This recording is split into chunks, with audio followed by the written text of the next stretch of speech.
To use the graphing template, you will open up and you will see this page with instructions and a data table. First thing you want to do, according to the instructions, is rename the template using Save As. So go to the menu and use Save As and name it something appropriate. I'm going to call it Graph 4. And you can control where it goes to your drive or to some subfolders. So pay attention to that. Right now it's sending it to my Google Drive.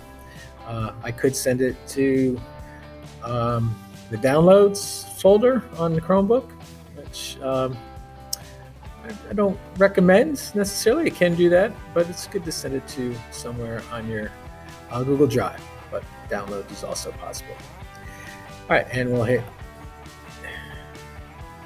save, and now proceed. Use this SPARKVue file to make and analyze graphs. You will need to modify the code to customize the data and graph. There's 3 pages, this page here with instructions and the data table, which will be filled in once we hit the play button and we have the data in there we want. Here is where the graph will show up on the second tab, and you'll type in the meaning of the slope and the y-intercept. And the third page is going to be a summary of variables and units.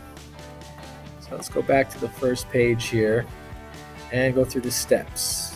On the code page is going to be gotten to with this hitting this symbol here. We're going to specify the number of data points, and then on the code page create independent variable and dependent variable data lists. So it opens up, it might be a little oversized, so we can minimize it a little bit.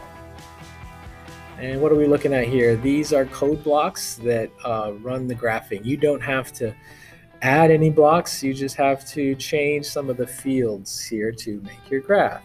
So here's where you input your data. It says number 1 is the number of points and create independent variable and dependent variable data lists. That just means how many data points do you have, and put them in, your X data and your Y data basically.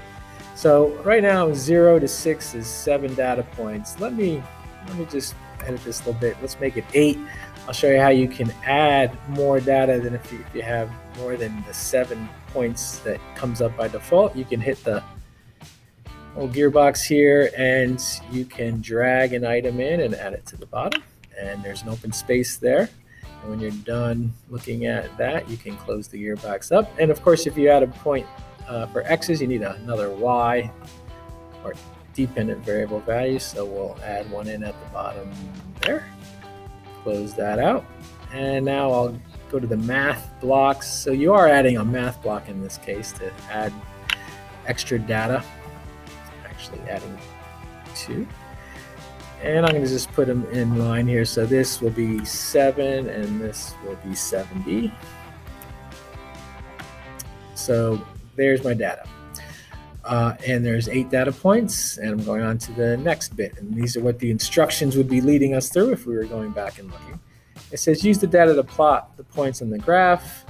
This loop here is going to go through these 7 data points, and it's going to do what it has to do to make the graph. It says rename X data and Y data to names for the independent variable and dependent variable. So you know what those are if you've collected data. So X data sometimes is going to be time, and let's just say those numbers are time in this case. And Y data, you'll know what your Y data is. I'm going to just say it's force values for my example here. All right, moving on through the numbered instructions here. Number 3 says type in the variable names. These are the same as I just typed in. So the name here I put in is time. Whoops, got to make sure you type over what's there. Time and force. And now number 4 is type in symbols. Symbol for the units of time is symbols for seconds is S. Symbol for newtons. Newtons is the unit for force, capital N. And then the rest is don't edit, just leave it. So I think I've done everything that are in the instructions. Let's check. So I created my data. I renamed the numeric code output to match the the names of my variables, time and force. I retype them in, and then I put in symbols. I'm going to save the file now after these changes. So I've already named this graph 4, and I'm going to save it. And now I'm going to run it. All right, I'm going to hit execute. And I can see my data, my X data went up to 7, Y data went up to 70. That makes sense. I can scroll up and see everything. If I go to the next page, doesn't look like the data is there. I'm going to hit execute again, and it's there. Sometimes that happens, so you can hit execute a second time, and it gave me a second run there.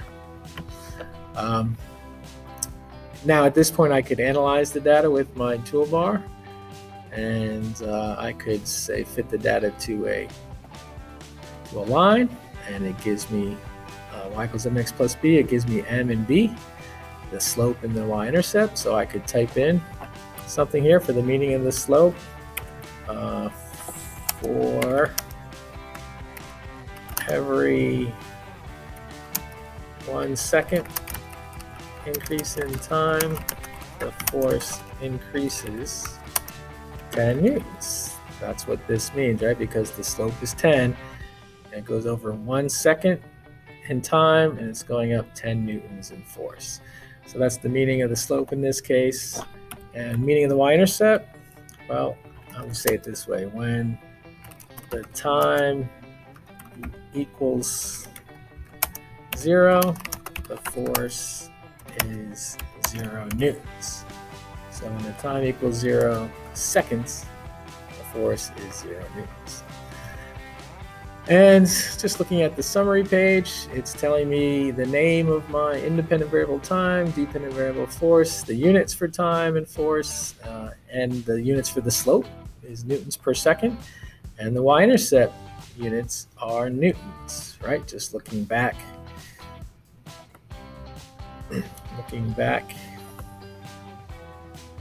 Here, where does the line hit the y-axis? The y-axis has units of newtons, so that's the units for the y-intercept.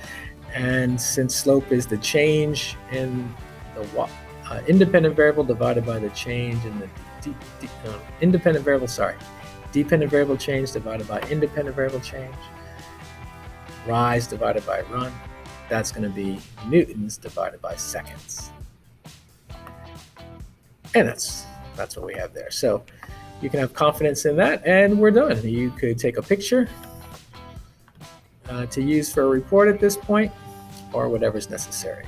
So that's how you use the graphing template.